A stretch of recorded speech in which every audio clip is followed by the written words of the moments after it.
Well, obviously, education is a big part of what you want to be doing. You've talked about the importance of education to compete in the information age, the global economy, in the campaign. You've talked about education here. How do we help our primary and secondary schools compete in this environment?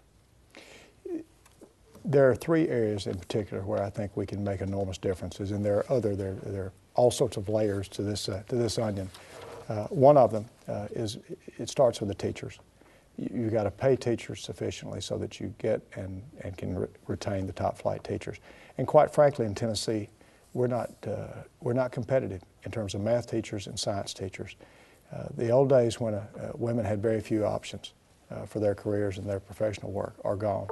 And if we're going to be competitive with private industry and private sector to have the bright, talented people that we want teaching our children math and science, we're going to have to be competitive. Here at Vol State, I bet if you looked at the salary ranges, and I'm not trying to stir up trouble, but if you look at the salary ranges, you know, not all the teachers make the same. And those who are in the high demand areas, whether it's in math or science, whether it's in business, those are areas where the competition decides. And K through 12 education is the only area in which we just pretend like there is no competition and there's no free market. Thank goodness there is a free market, but we're going to have to be competitive in it. Particularly for math and science teachers, that's going to have to take place. My sons were in a geometry class. My twins were a couple, 3 years ago, and their geometry teacher fell sick. They wound up with one substitute teacher Monday, Wednesday, Friday, a different substitute teacher Tuesday and Thursday, and it went on for over half the entire class. It was disastrous.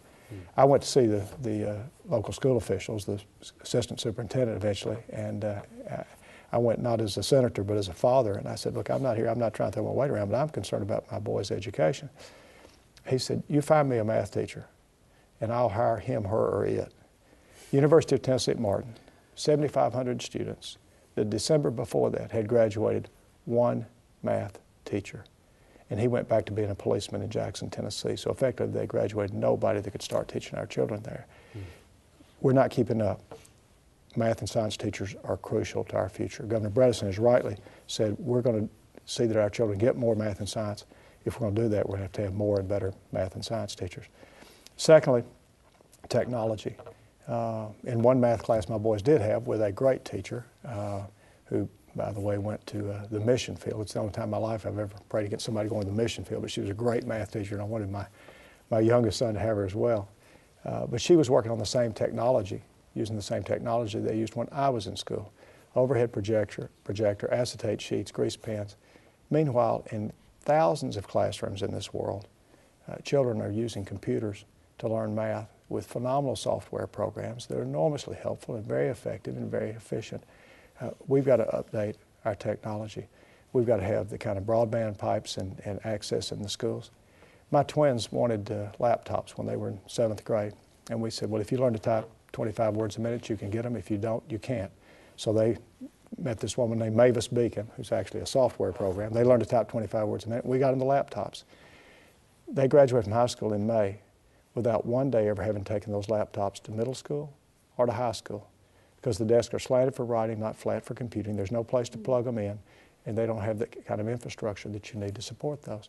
Meanwhile, there are other places and other schools where kids are on their laptops all the time. In the finest private schools, certainly in this state, the kids get those laptops in middle school. The state of Maine has just made a commitment, and they're starting now, where middle school through high school, every kid has access to a laptop in the entire state in the public school system.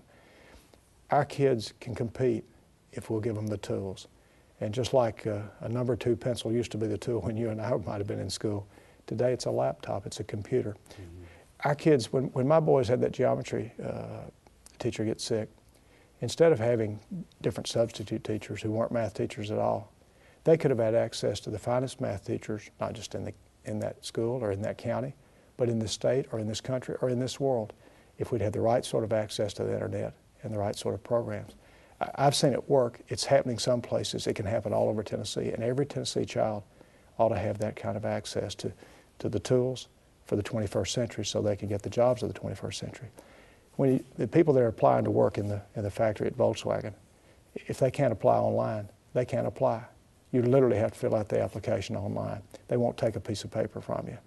And we just as well get ready, and we just as well make sure our children and our grandchildren are prepared and are able to compete in that. And we can do that. And then finally, the third thing, in addition to the teachers and the technology, it's time. Education is a function to some degree of how much time you put in, how much work you do. It's not anything any more complicated than that. A few years ago, I had an opportunity, not at taxpayer expense, to spend a couple of months in Japan. And one of the issues I studied was education in Japan. My boys and wife came over, not at taxpayer expense, to visit for part of that time.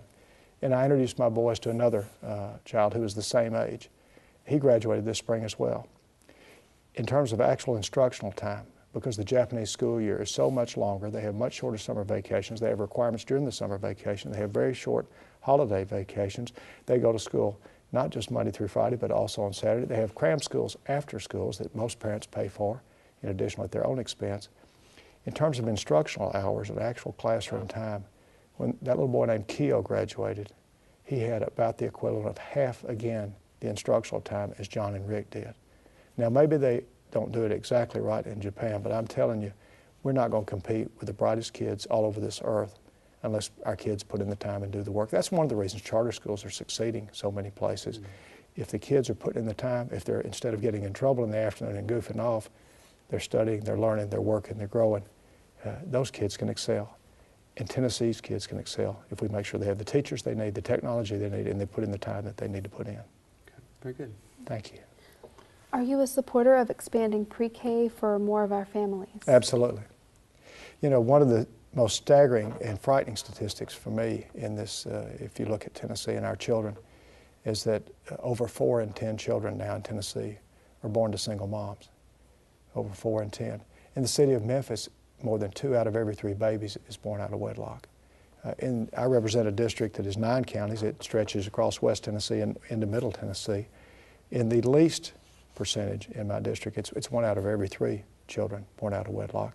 And in one of my counties, it's right at half. It's 49+%.